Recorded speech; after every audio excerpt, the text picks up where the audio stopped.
Hey.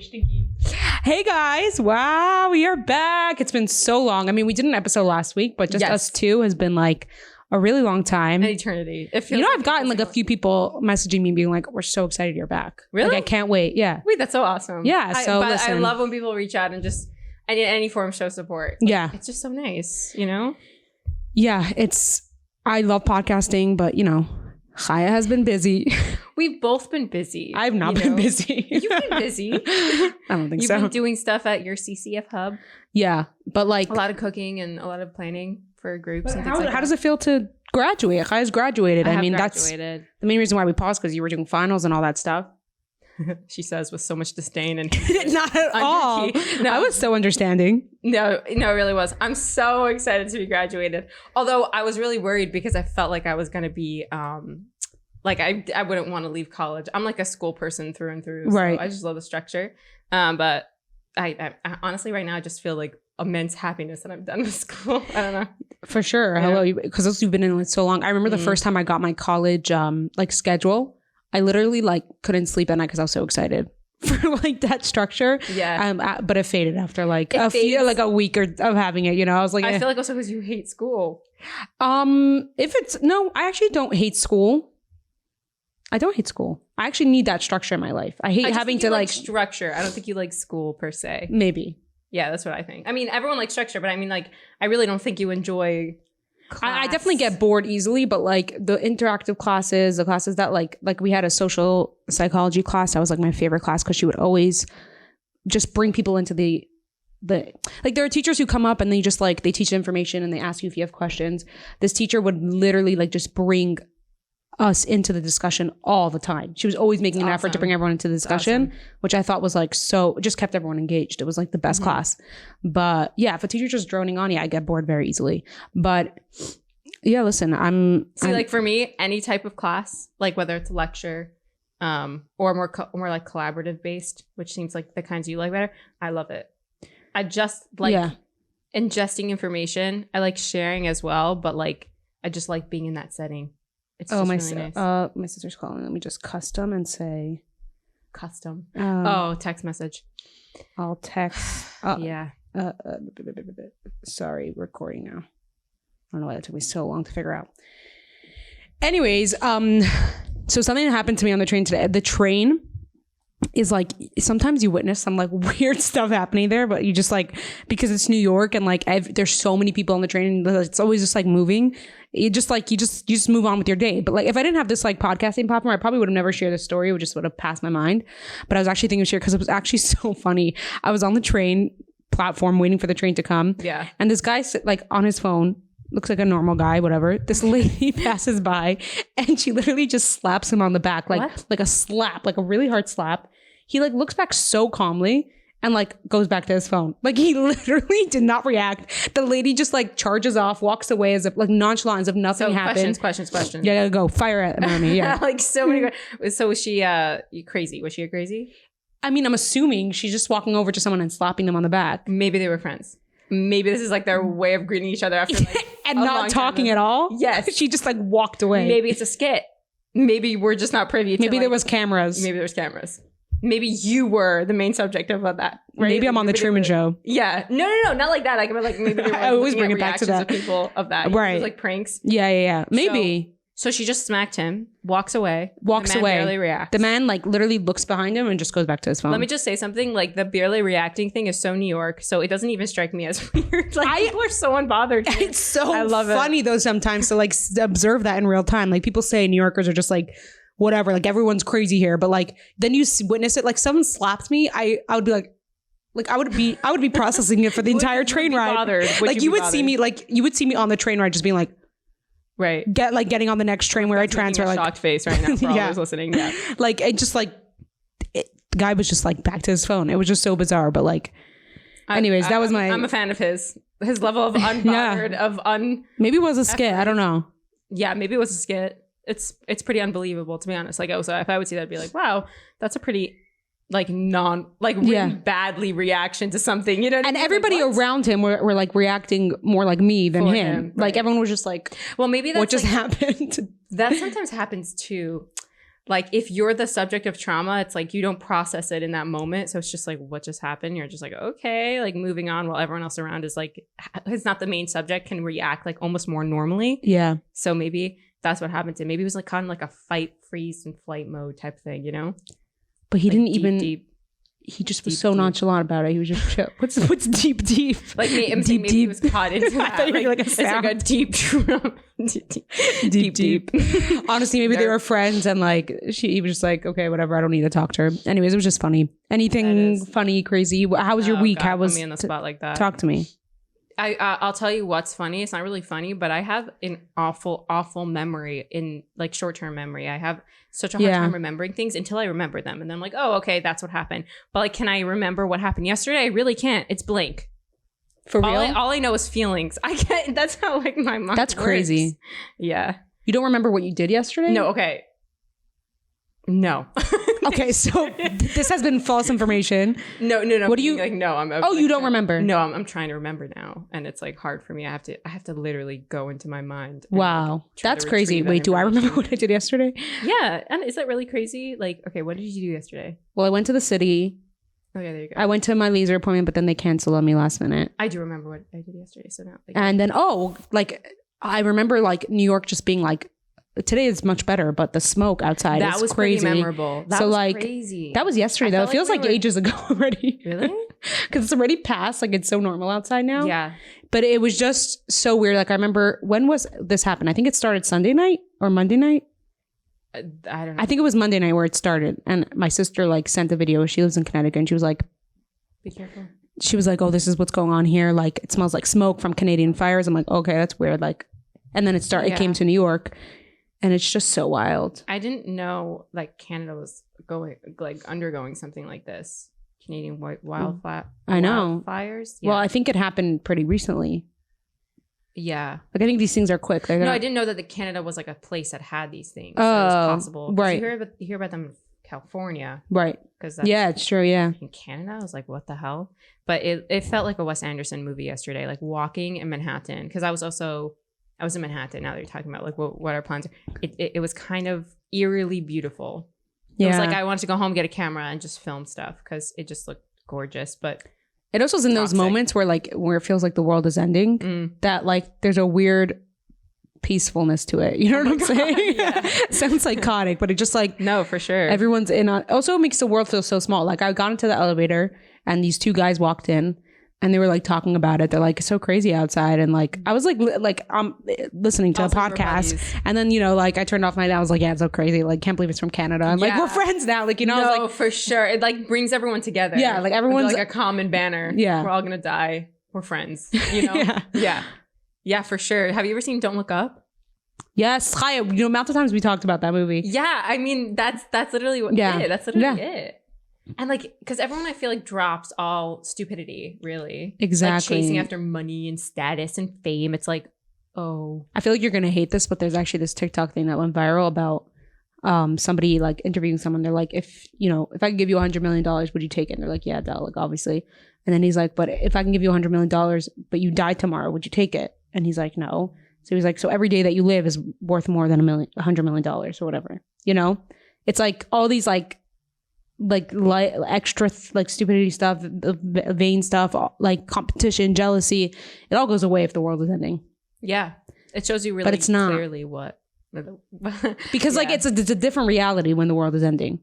Exactly. So I don't know if it's like the right mindset to be like, because at the end of the day, you do compete with people in this life. You have to. Right. I mean, like the beliefs you have about things are important. So I don't think, even though you have your behaviors are maybe better than if you didn't believe that the world was ending. Believing that the world is ending is not it's a bad belief to hold because it's not necessarily true or based on like real evidence. You know what I mean? Yeah. So if you believe that the world's ending, you're probably shacking up in a cave in like Alaska, collecting fish and toilet paper. Like you're not like some spiritual, like everybody come here and like, let's give a hug. But also like, even to bring it on a smaller scale, like the general idea, I mean, I talk about this a lot, like the idea of just like seeing things beyond just like the moment and like seeing things as like the the bigger perspective, like we're just a tiny speck in the span of the universe, stuff like that. That can give you some perspective on like letting go certain things. Like that's definitely a better belief to hold. Yeah. Some sense of spirituality, right? Like that's really what it is at the end of the day. It's like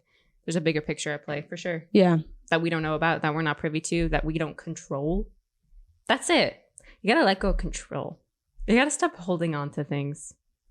That's what I think. It's hard because you hear so many times people it's talk the easiest thing ever. What do you mean, Rivka? No, but I'm saying that was sarcasm, guys. Was that not clear? I don't know. No, but you hear like celebrities or people who made it not even celebrities, but like successful people, they talk about like, yeah, I just like, I put the work in every day. I chose to, and it's like choice. I showed up for myself. Your choices have showed up for me. Like I was depressed. Motivational TikToks like Jocko Willink is like screaming at you. Like chill out. Or Joey Diaz. Or like the best one. What? Dun dun dun dun dun dun, and Joey Diaz is in the back going, "Get up, mother effers." You know that one? No. What? I have to show it to you. It's so funny. Or like David Goggins. Like I remember his I remember the first time I listened to him, I was like, "Whoa, inspirational!" And now I'm just like, it's so intense. You know, it's so intense. Just relax a little bit. David Goggins. I have quite like a complex perspective on the man. I listened to his book while I ran the Miami Marathon. Oh yeah, I remember that. He got me through that. So there's definitely a place for him. Yeah. He's an I cannot listen to like a podcast or like a book while running. While doing hard stuff. Yeah, I was hardcore back then. That's what I'm saying. Like I put myself in those shoes. We were crazy. We did like 2 workouts and like 3 workouts in one day. We did 2 workouts one day. We were just so bored. But that's so crazy that we were so bored. They were like, let's just work out again. Like that's so crazy. Yeah. But we felt amazing after.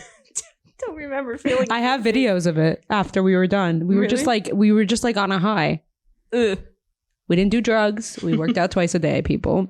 Right. So we're like real examples of this really hardcore mindset. But it's like, so the more I grow, the more I'm like, that's probably not such a healthy place to be in. You know what I mean? Yeah. I just wonder if he's ever like just enjoying the Joe Rogan type of thing. Yeah. Dude, he also like F's up his body. Like, I follow him on Instagram and he was like, yeah, my toes fell off, but like I'm still running. Oh yeah. Not obviously to that point, but I thought his toes actually fell off. I mean, I think he ran like 100-mile marathons or some like ultra marathon. He like did have some really serious injuries. Yeah, I remember that story. Yeah. He like fainted on the way and almost died and made it. I mean, like people say like, oh, you only live once, so like make the best out of it. But like also enjoyment is part of that. It is. And there's just that balance that people have to find. Yeah. His message about your mind being like you controlling your mind or you having the power of your mind and being able to like manipulate it is like, I think the message you should take from of the needle in the haystack type of thing. But his message of like going, like, 1 second, like let's take a step back, let's figure out why you feel like you need to keep going when it's like pain. There's a lot of pain, like that's not like suffering. That's like not. We know people like that who like just always have to be on the move, always on the run, and like it's like you're running. Yeah, you don't want to be trapped in like one moment of like but you're kind of like that, not in that extreme, but like you are very much like always doing something, always have to be like productive. But that comes from a deep like maybe like that's something I have to work on. You know what I mean? It's not you're not like I'm not going to promote that to people. Like if you're a workaholic, it's not healthy. I think it's Gabor Mate. I think that's how you say his name. He talks about this. He critiques it a lot. He critiques that kind of message, and especially Jordan Peterson. He's like a big critique of him. But he says like his kryptonite was not heroin or drugs or like you told me this.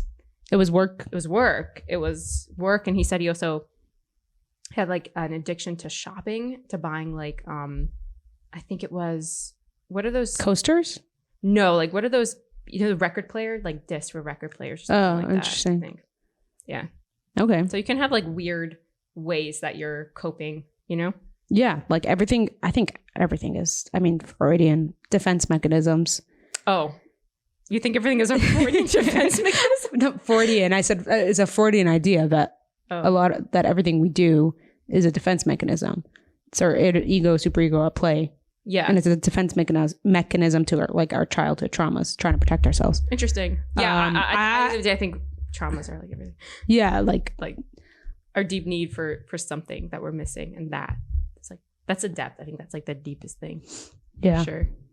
We agree. Well, talking about like petty stuff, I mean, it's just like it's not petty necessarily, whatever. This is a story that happened. I don't know if you heard, but Pete Davidson got like PITA critiqued because he bought a dog.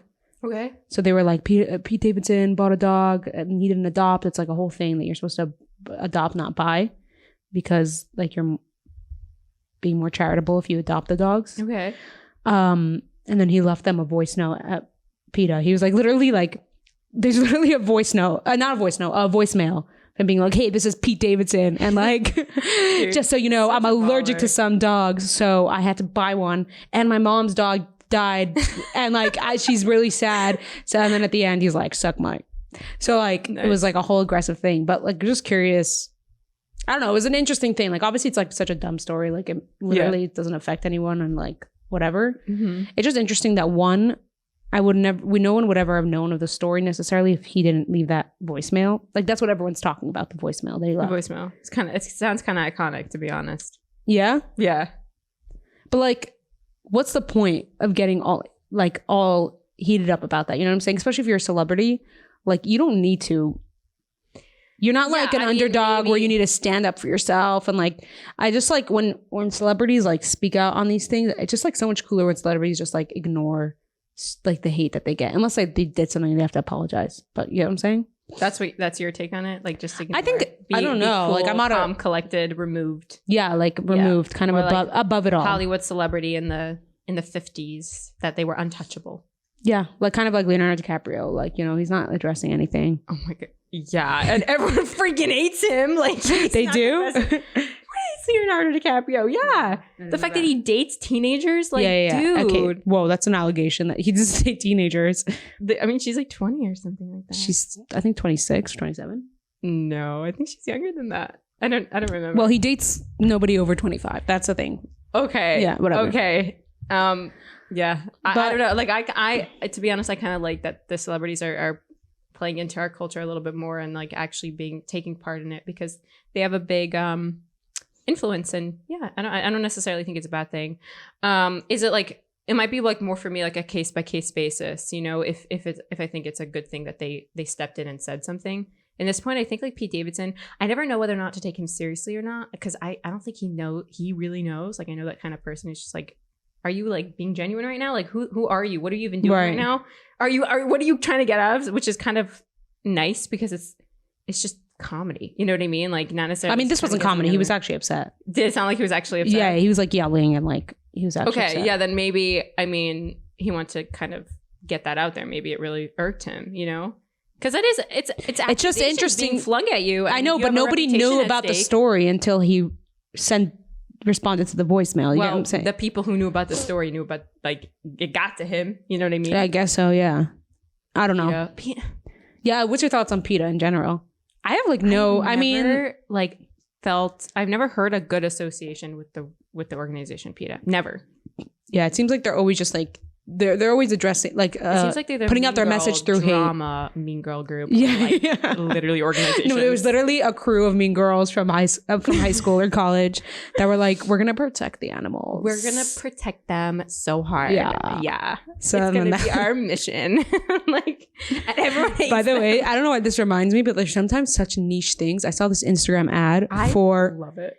What? I love little niche things. I met someone in college who so random. Likes aquafish and like marine biology and like this specific little niche, and like I'm obsessed. Niche thing. But like this was like really niche. Like it was basically this package that they send you with snacks from like different countries. Oh, that's awesome. It's just so random. That's so cool. I'd love to do that. All right, you should check it out. Yeah, I mean, I doubt anything would be kosher, but right. Yeah, that's true. That's really cool. So like snacks for. Like, is what? Tell me more about this. I don't know. I mean, it's like a 15-second reel. Yeah, that's cool. So there was a couple. They got boxes, one from Turkey, and there was just like snacks from Turkey. It's cool because but it like literally like it looked like I don't know, looked like it probably looked. It looked like protein bars and like I'm saying like, no, but I mean, it's not like cultural so cool. food. It's not like the cuisine. Right. It's like snacks. Still, that's still cool. Yeah. Because also that would probably be really hard to figure out how to do something like that. Ship actual real cuisine. You know what I mean? Right. I mean, they do like meal kits and stuff, but yeah, no. Yeah. Whatever. It was just random. I love it. But I it's think like making our world. What's the right word for this? Like, smaller? no, I mean it's there's a word that I'm missing, but like we're all like coming together a little bit more. Yeah. Interconnected. Interconnected. That's not the word, but interconnectedness. Yeah. That's the word. Yeah. Okay. Yeah. Perfect. Okay.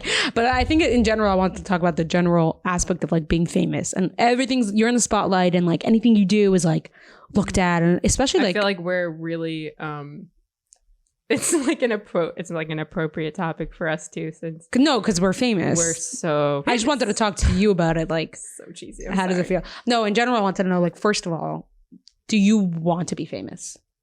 Is that a desire of yours? By the way, I know this is starting to turn into like an interview Chaya podcast, but it's not. You're just like bringing out this topic and what yeah. I'm just asking you what you like. Would you want to be famous? Like, I'm curious. Like, I question it myself at times, and it goes back and forth because at one hand you can be very influential and like if you're like a good person, you could just be a good influence on people. On the other hand, like it's extreme power. You're just always being speculated and like everything you do, and you just can't be human, basically. Yeah. So what do you think? Like, if you had to choose famous versus non-famous? It's very hard for me to disassociate the term of fame with the reasons why I would want to be it. So it's like the only reason that I would want to be famous or choose fame is in association with the work that I do.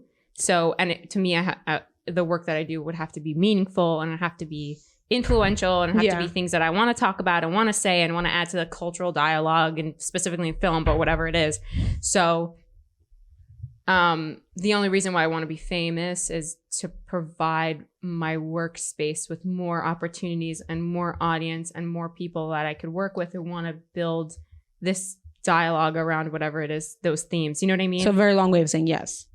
No, it's not. It's complicated because when you say I want to be famous, usually what people think about is the people in California who go there simply and put their ass on the internet or just simply finding whatever route they can take to grow their media base. You don't want to be like an influencer. You're just I'm not looking. I mean, I'm putting my thoughts out there, and if it influences people, then, or if it starts a conversation, sure, then I'd love to be part of that. Let's say right in this moment, you have a magical choice. You could choose for the rest of your life to be non-famous or choose to be famous for whatever you do, like film, whatever. You would choose to be famous. You would take all the baggage it takes that it comes with. If it's in reference to what I was saying before, like in relation to that, my work, yes, but not because, not just to be famous, just to be famous, just to be, famous. Right.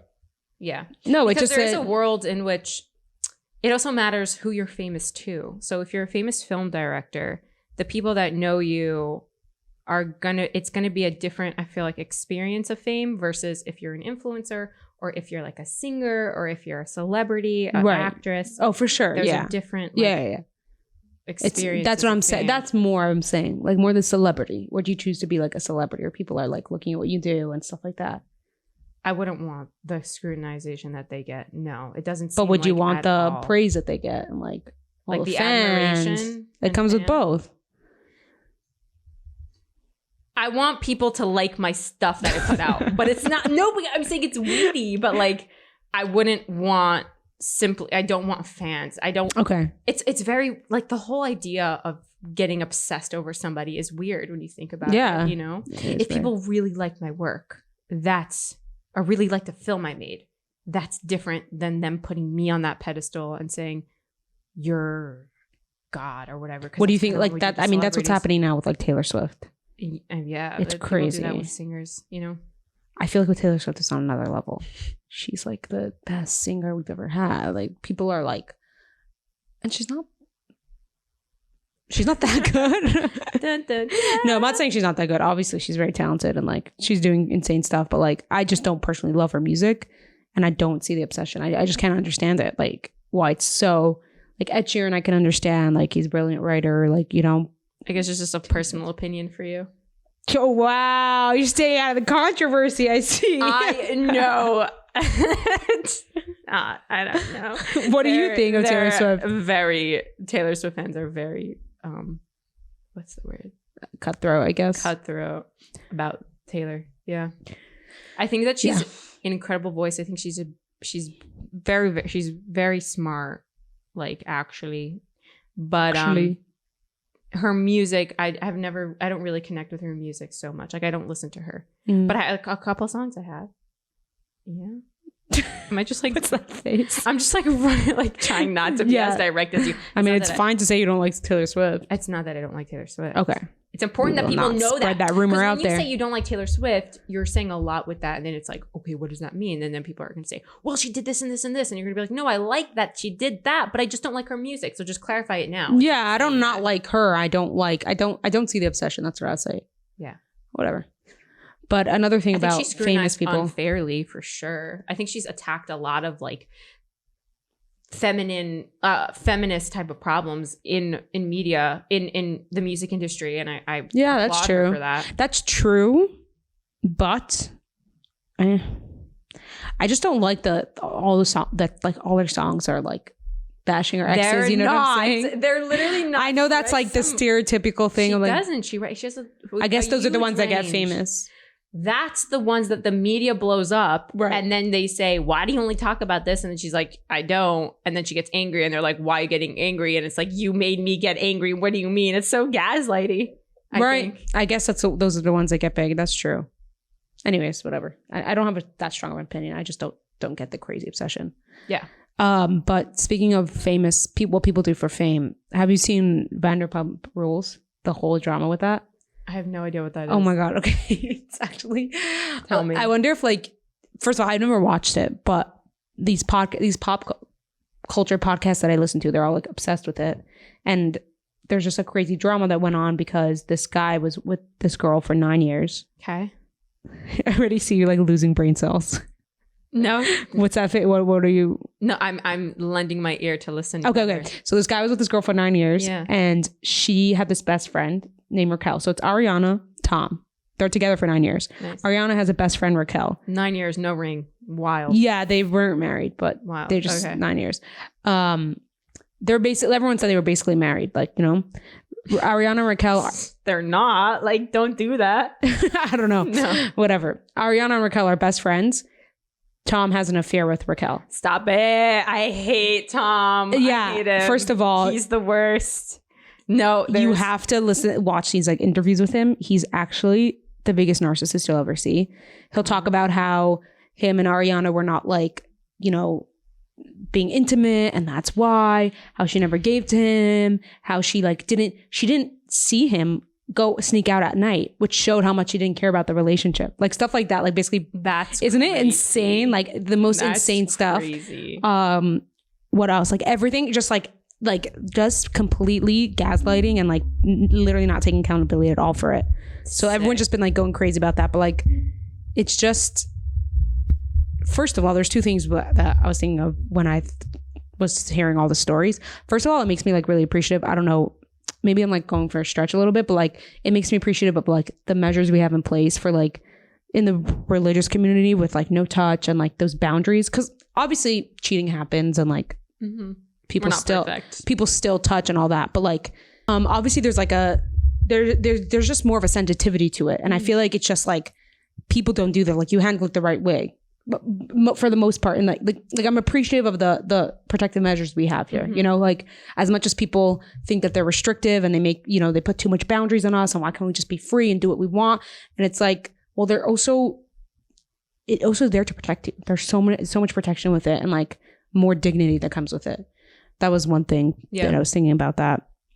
And the second thing was just like all this having on camera, because basically the news came out that he cheated on her like before the season came out. Then the season came out with all them seeing them like, you know, having the affair and all that stuff. And like, it's just crazy to have that, what people have for fame, what people do for fame. You know what I'm saying? You think Raquel slept with Tom because she wanted to be famous? I'm not saying that she did it because they were on a reality TV show already. I mean, it wasn't such a big show, and this like really made it like blow up. It was like literally on CNN. Like everyone's talking about it. Wow. But just in general, to have that much of your personal stuff like in a show for everyone to see. Yeah. And like, yeah, you always question like, you know what I'm saying? These people, even though they're, you know, you watch certain shows and people seem so normal and like they really are. Like they come across so normal, like on Love Is Blind. But then, like, how normal can it be exactly. If you're going on, show? You know, because it's putting a lot of yourself out there. Especially like women. Yeah, that's awful. I'm pissed off at this guy. You should watch these interviews with him. It's like actually insane. Yeah. He's actually like delusional, like with himself. Yeah. You can listen on the Well, I'm happy. Maybe. Well, I was gonna say like now she doesn't have to deal with him for 10 years or like this 10th year. Like now she's free of this. Sounds like narcissist, but I don't know. Right. Yeah, that's what people are saying. Like at least like it's a blessing. Like she went on Call Her Daddy, and I think like it's a blessing. Alex was saying that like sure in a way. Yeah, you can't. I mean, yeah. Ugh, they were doing stuff like in their house. They were doing stuff. And they were best friends. Yeah. I mean, clearly not. Dude, can you imagine like how that just like getting that piece of information? I know. Can you imagine? That's earth shattering. They did it. They were like having the affair when her grandmother passed away, and like her friend is being there for her, like while doing all this stuff. Like, isn't it insane? When her dog died, I think also. No, that's so sad. No, it's crazy. Dog dying is not a happy thing, but I don't know why that made me laugh. Like, no, it's just like it's like there's always right. Like grandmother died, dog died, and when the dog died, also like no, but just in general, like her, like it's the craziest part because it's one thing to have an affair, but like with the best friend, right? And for like your best friend for months, I think it was going on, and like through all these events in her lives, her friend is being there for her while literally stabbing her in the back. The ultimate deception. What do you mean? It's crazy. Sure. No. Wow. What's crazy is that I listened to this. There's absolutely no coming back from that. Like in my eyes. Oh, of course. Know? Yeah. Like if you do that to me, I don't know you. Yeah, good to know. Ever. It's not even like a thought in my head. Like, but I'm just saying, there's no. I mean, maybe if you're some amazing person that I just don't genuinely understand, you can forgive. You've seen those like crazy like moments of forgiveness, especially in like the courtroom. If like a parent of somebody who was murdered forgives the murderer. I've never seen that, but that's crazy. That was a pretty impactful. Like I was like, wow. I don't even. To me, when that happens, I really just question. I'm like, do you need to come to that place? I don't know. Maybe it's so. I mean, I guess it's like either it's like completely for themselves to move on. Yeah. I don't know how it's possible to not to just be filled with anger. When you think about it, it's how you heal. It's how you heal. That's what I'm saying. So like, if you know this is how you heal, then like you're ultimately doing it for yourself, which is totally normal. I'm saying not even for yourself, which makes it so close to like how I think about it is like Moshe Rabbeinu, or like in the Christian sense, Jesus. Like what would they do kind of thing. It's like they would forgive because then the person who did the act, in a way, when you think about their trauma and why they're doing what they're doing, and the first time maybe they've ever felt like, oh, okay, I can actually be okay with myself or something, is when they hear those words of like, I forgive you, you're fine. You know what I mean? Like it's not only healing for the person maybe who underwent that trauma because of the person, it's healing for that person as well. So it's like, I know, but like you don't want to, I know, but you don't want to make the other person heal. Like, you know what I'm saying? Totally. It's like, that's what I'm like, totally. It's also in the case of Holocaust, right? When you like the Holocaust survivors, you should forgive the Nazis. It's like is that a place you need to go? Yeah, I guess. You guess? I feel like if you didn't need to, people wouldn't do it, you know? Yeah. Why would you forgive someone just out of the kindness of your heart after they did such horrible things? Like, and on a smaller scale with this cheating thing. Yeah. Yeah. Sorry. I know. But no. I would like by the reunion, I didn't watch it, but I heard people talking about it. He was like, he told her, like Tom was telling Ariana, like, you know, I hope you're doing well. Like, I really hope that you're happy, which is obviously the worst thing he can say to her. And she's just like, speak to her. Yeah. Don't say a word. They're like on the reunion together. They're like, oh my God. I mean, I don't know. I would not go if I were her. It's been some time though. Okay. I don't know how long. Yeah, but that's probably really months. Hard. Yeah. But anyways, and she's just like, I do not wish you well. I do not hope you're good. Right. And it's like, yeah, it's that same thing. If she was able to just like, he's just apathetic. He just like doesn't care. So like, he's almost having it like easier because she's showing emotion. She almost is like losing a little bit of that control. Yeah. And it's like interesting when you see that in the face. It makes you hate him more for sure. Yeah. But for sure. Obviously he's doing better. Ariana's friend before she got into a relationship with Tom, so I could be like, don't get into a relationship with that asshole. Like, no, don't do that. Yeah. I don't know what. There's a little worse to me than like narcissistic men. Yeah. Like, ugh. If you're a man, I can barely tolerate you. If you're a narcissistic man, I can't. Actually, but that's not true because a lot of narcissistic men are like super charming in the beginning. Not to me. But you wouldn't know in the beginning if they're narcissistic. Yeah, I can tell. Oh, okay.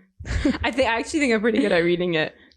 Okay, and then right away there's a lot of signs, and not even full blown narcissism, because full blown narcissism is pretty easy to tell, right? Right, and it's also easy to be like, okay, no, I'm not being with this person. But like when it's like we have it like on a lower level. But that's what they do actually. A lot of narcissists, especially in the beginning of the relationship, they don't bring out their full narcissism, or they like charm you. So I totally see what you're saying. Like a lot of women get charmed, and then later on in the relationship, like, what the hell? Like, well, first of all, I think that narcissists are able to like weed out certain women. Like they find women who are maybe more soft, agreeable, stuff like that. Then they charm them, and so the girl's like really likes this person, has these memories with this person. So we don't have anything to be worried about, is what you're saying. yeah, we're good. Soft, what is that? And then like after, when they're like not treating them well, and then saying like you're overreacting, like gaslighting them, they're just like, oh, maybe I am overreacting. He's so amazing. He's so charming. Everybody loves him. Like, why? It must be so like just emotionally draining to be in a relationship with someone like that. I can only imagine. Yeah. It makes me sick to my stomach that like some of the most beautiful and like feminine women are like taken advantage of. Like, I don't know why. There's certain things that really just automatically employ my empathy. My head old men with limps. If you're an old man and you limp, you got highest empathy. Or like if you're like a really beautiful on the inside, I'm saying like golden heart woman. Ugly on the outside. That's the criteria. You have to be ugly on the outside. Yeah. And you're just caught up in like the responsibility of everyone else around you, because everyone takes advantage of that because of your those things. I totally understand that. At the same time, my head goes to the fact that like it's kind of the way the world like balances itself out. Not that these women deserve anything, but there are consequences for people's actions. And if you're just going to give people stuff, your time for free, your everything for free, people will take advantage of you. And that's something that obviously some people don't learn that idea until they go through it, or maybe they never learn. But like, it's a way of like teaching people, like, you don't just give everything for free, and you don't just like, I mean, give of yourself and stand up for yourself and create boundaries. Their journeys that they have to, Yeah, exactly. And but everyone has their own journey, and like everyone has their struggles. That's a thing. But like, though, if there were no consequences, if like everyone was super nice to people, I mean, I guess then it wouldn't matter. Then why not? Everyone would just be nice to each other. But like, why don't the people who are inclined to take advantage of stuff like that don't? Like, that's what I'm saying. People don't realize it's a subconscious thing. Because I don't think I'm one of those people that have to worry about being taken advantage of, because I think that I know my boundaries in certain areas pretty well. Yeah. So when I see it, because I have someone really close to me who's like that, a couple women, and they're usually women. And I understand that their emotions are also very much, what's the right word? Tied to them being the schmata. So, and if they're not, then they feel bad. So it's good for them. It's like, okay, let me just do it. Let me just do it because they'll feel better. So it's a very hard thing for you to say, no, don't do it, because they'll feel worse if they don't do it. So it's a very hard thing. And I wish it's necessary. They're going to have to go on that journey, and they have to learn for themselves, and they have to get themselves to a place when they've built up the barriers or the armor, right? Yeah. But also simultaneously, I want people who would be inclined to take advantage of that to just be aware of like, okay, maybe I shouldn't ask this person because they'd say yes, and they say yes, I don't care, but it isn't good for them. You know what I mean? Yeah, I mean, I can relate to the struggle a little bit of being somebody who's taken advantage of, not to an extreme level, but I've definitely been there before where, and I'm still working on it, but like, I've just had to be taken advantage of to learn to set up those boundaries. Yeah. And I get what you're saying that people shouldn't, but like, I remember being in that place and I would literally like, tell the person, no, it's totally okay. Yeah. Or even suggest it, bring it up, be like, oh, let me. Sorry. let me go there for you. Let me go and pick up your groceries and deliver it to you. I would love to. I would do not like my arms are strong. Yeah, like I literally like this would make me the happiest person alive. And the person's like, okay, then like let me do that for you. So like people who are taking advantage, I don't think they're even aware that they're even like, I might be taking advantage of this person, but like let me just Whoa. Sorry, I had to swallow that. Maybe in that case, maybe in that specific case, sure. When you're like, I am going to go to the ends of the world for you and it's so okay. And they're like, wow, she's amazing. Yeah. But for the most part, you all know that person. You all know that person who is constantly living for everyone else. You can constantly ask them to do the things because they'll do it. And they'll do it happily. They won't make you feel bad about it. But no. That's what I'm saying. But I don't think people who are taking advantage of people know. I don't think they're conscious that they're taking advantage of them until someone says, I feel that's what I'm saying. Maybe they should, I would say if somebody should be a little bit more. Because I do think a lot of times if people are being taken advantage of and I feel like we had this discussion before, by the way, on the podcast. Yeah, because it related a lot to the Enneagram, the 9. Oh, okay. Yeah. So I do think that if people are being taken advantage of and they set boundaries, a lot of times people are like, well, like what? Like, people are more inclined than somebody who sets boundaries from the beginning. Oh, so absolutely. If somebody's setting boundaries with you, I would say that's a good lesson takeaway to be like, just listen to them. Trust me, if they didn't need those boundaries to like breathe, they wouldn't tell you that. They already feel so guilty about saying no, trust me, like don't push them.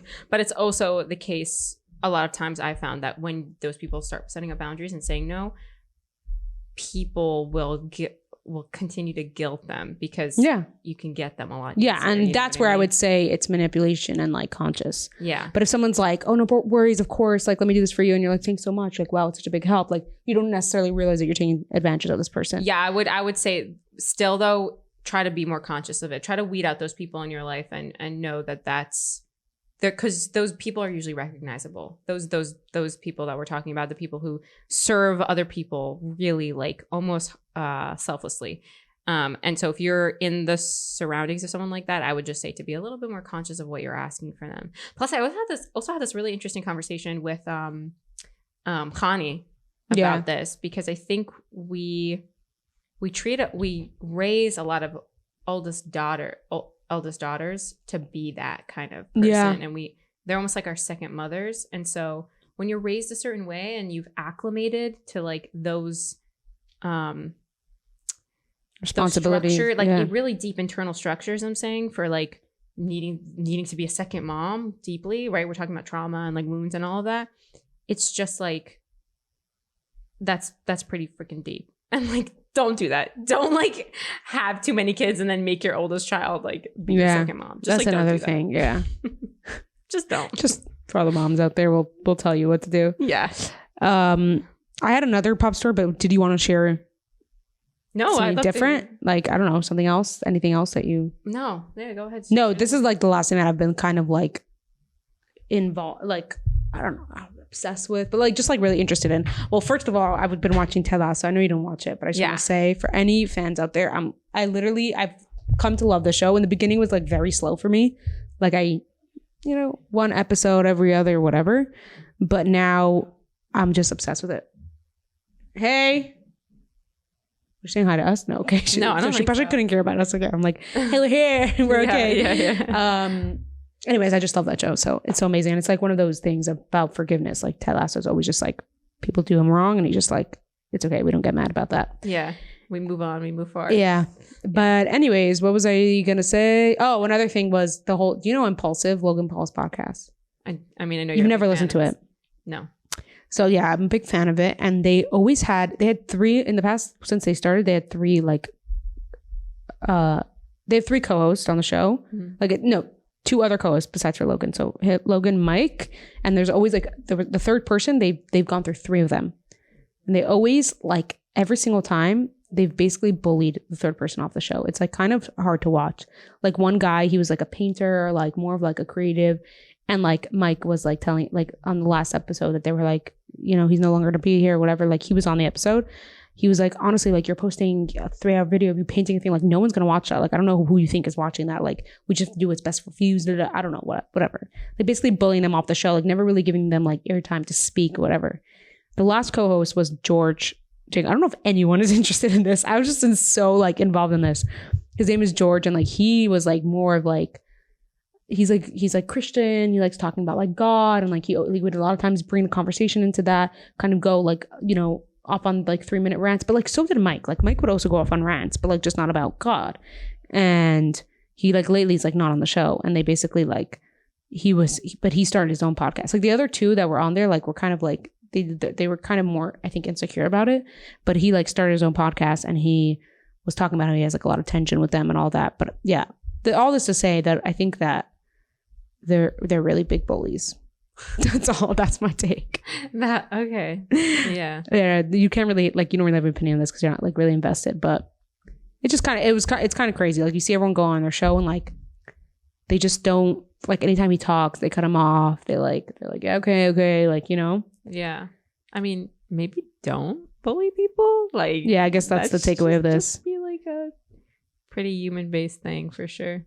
But he was saying how like sometimes you just need it's hard because you just need to cut people out of your life. And like, especially since like Logan and Mike are cool people.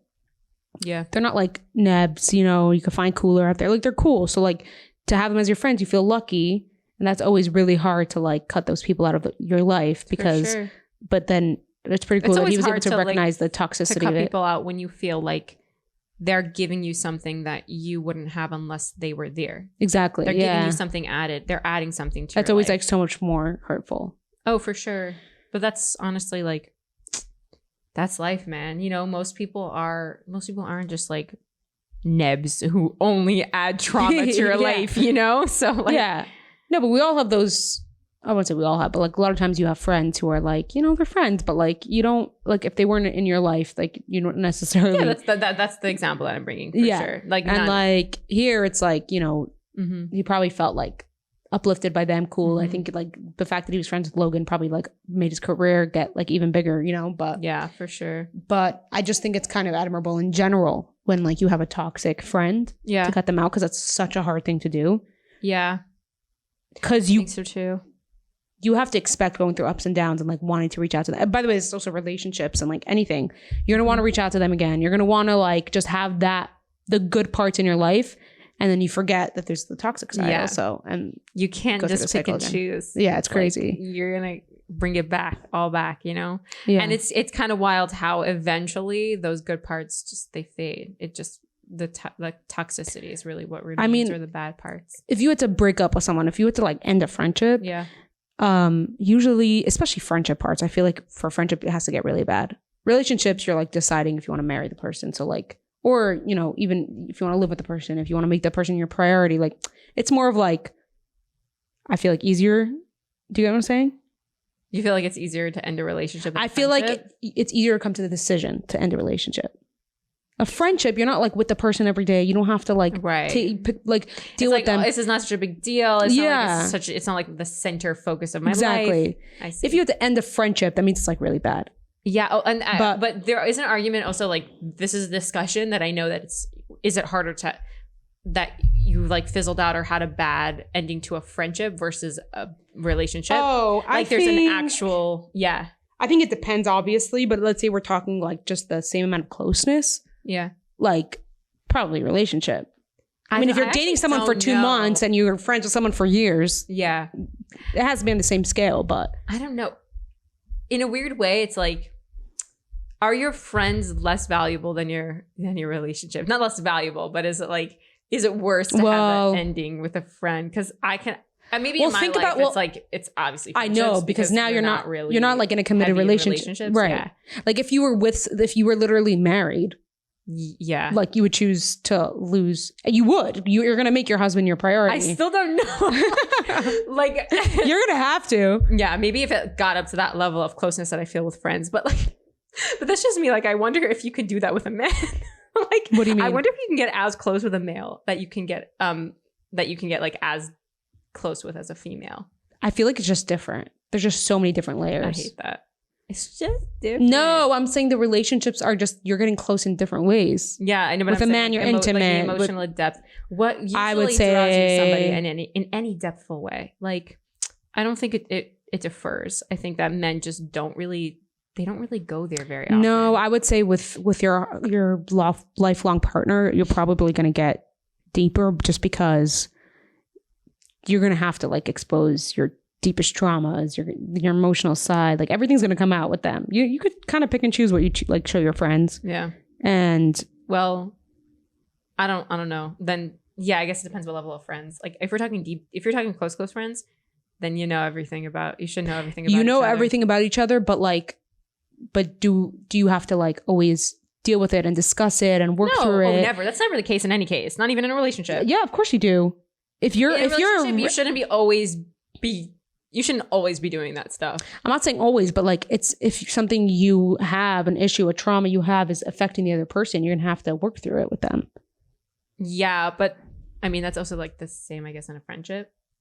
I mean, I guess we're just like it just matters, I guess, with the friendship. The point is that in a relationship, you're affecting each other more. Because you're with each other more. And you have to do daily stuff together more. So you have to like understand the other person's needs and like there's so much your lives together. There's so much more that needs to happen. Like, like even for example, when we lived together for a year, there was so much more we learned about each other than when we didn't. Just because we were living with each other. But I actually wouldn't say that we were closer when we were living together. Like I would say that year we got very, very, very close. I would say that we got close. It took our friendship to another level. Yeah, but I wouldn't say that. Like I feel like I'm closer with you in this period of my life, even though we're not living together. Yeah, than I had. Yeah, because we have more years. I don't know if it's years. I think we've just. Yeah, more years on us. Yeah, that's what I'm saying. We've met ourselves a little bit more deeply. And so it's just, I live by that quote now. Like people can only meet you as deeply as they've met themselves. And so people can only meet, okay. Meaning the more of yourself you understand. And the more you can understand others. The more you can deeply meet other people. Right. I feel like that should be our mission I think that should be religious communities' missions. Like get to deeply know yourself. And then, because then you can connect. You can actually connect. Right. Whatever. That's but true. anyways, I forgot like what was our and original? Empathize. We were just talking about relationships versus friendships. Okay. No, I think we have more years on us, but like I think that it took us to another level. I think we were able to see each other's needs like way more just by living with each other. And then imagine we definitely had a lot of like mundane things to have to discuss and overcome, and like those kill you a little bit. You know what I mean? Like. Did you sweep the floor like you said? Did you? Well, I feel like it wasn't so bad there.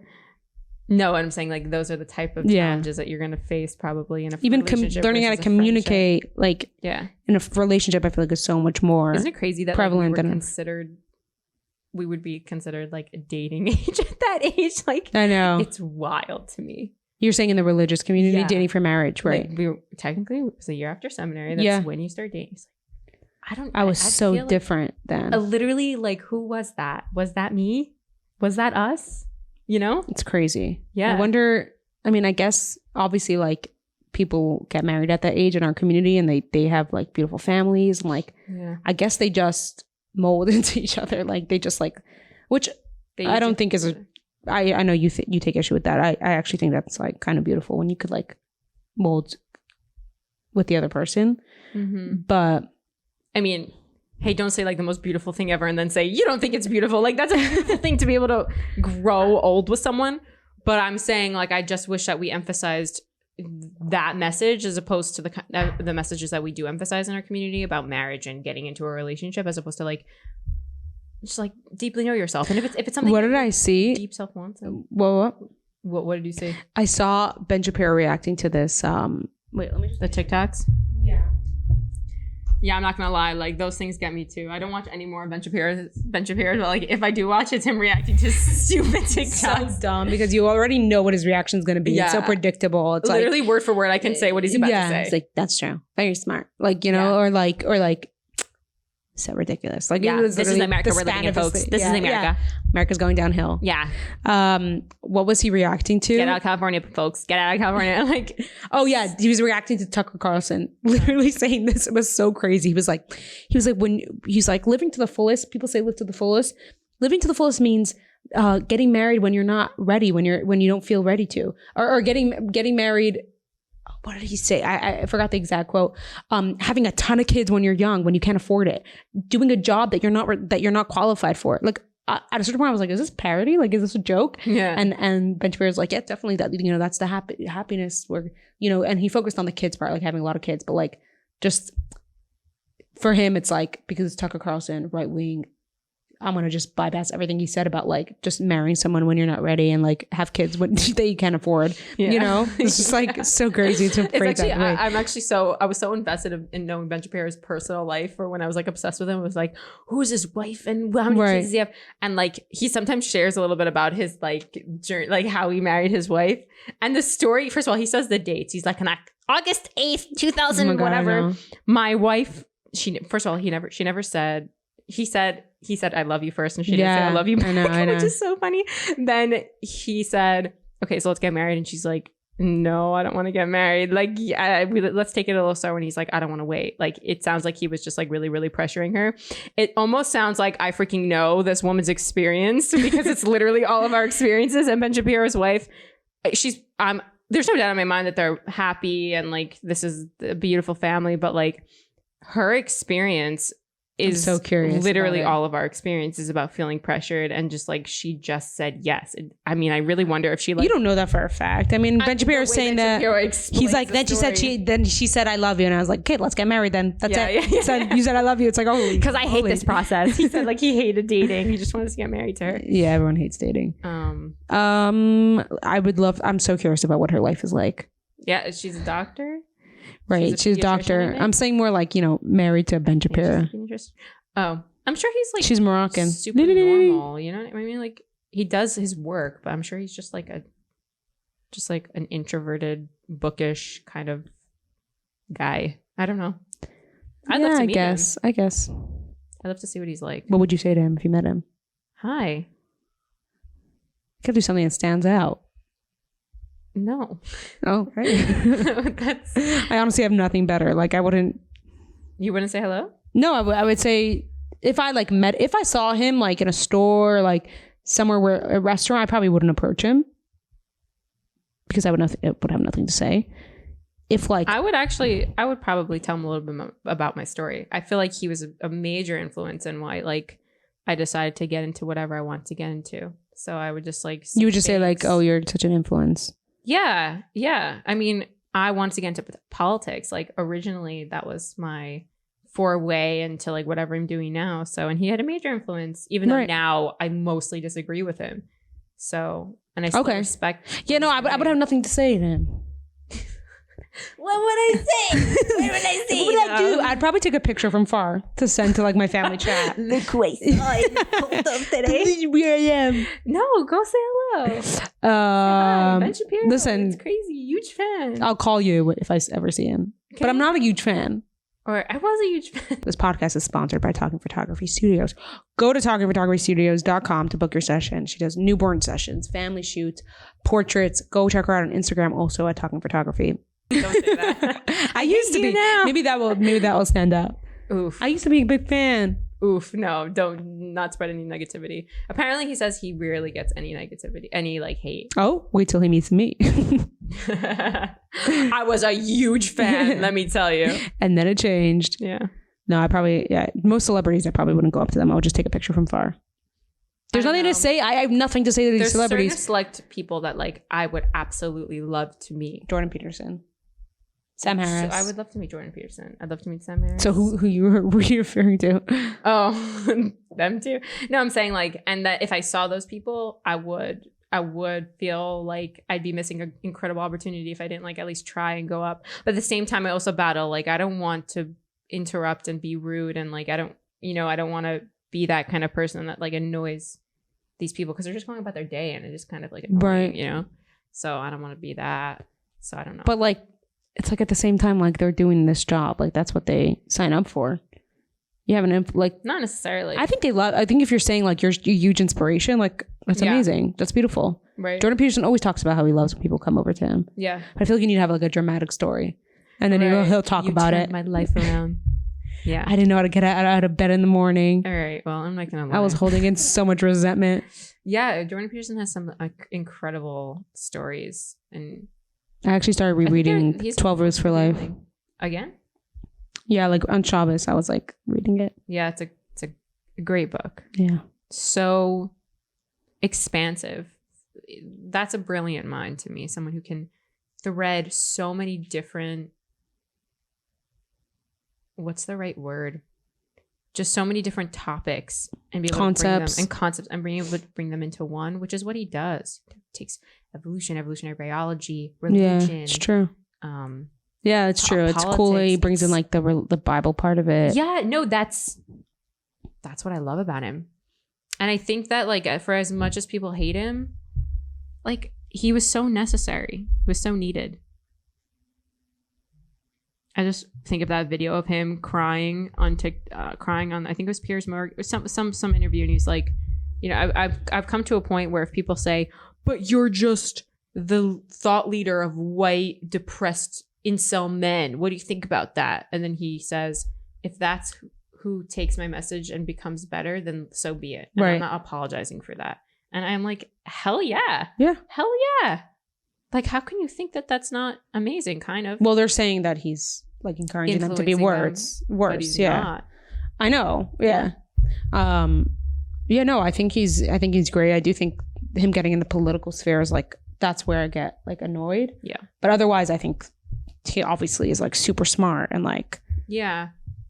I mean, it's like I would love to have a therapy session with him. About him. But his concepts about getting up out of bed, putting your best foot forward, lifting your chest up, like all of these things that he explains so explicitly and beautifully in his book, they're all just they're necessary in healing. Yeah.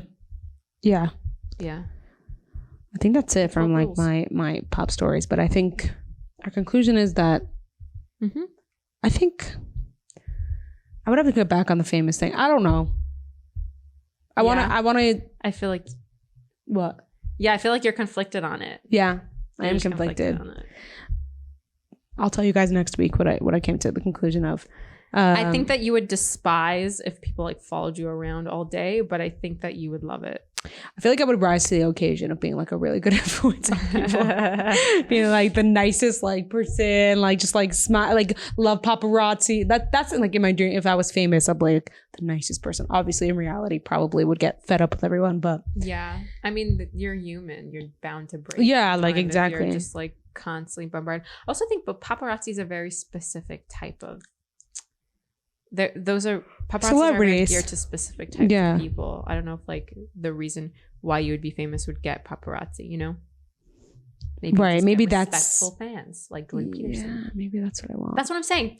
The quality of your fame changes with why you're famous. Yeah, I definitely don't want like the paparazzi style. More like the. Actually, maybe I do like walking a red carpet. That looks so cool. Oops, dude. You're like Ron in Harry Potter when he looks into the mirror. Yeah, he sees a bigger. And is that how you say it? He sees everyone cheering for him when the Quidditch Cup. Yeah. I should reread Harry Potter. I always reread it. It's time, like it's time. It is time. Anyways, we should probably end the podcast. If you made it to here, thank you for listening. Yeah, thanks for listening. Bye. See you next week.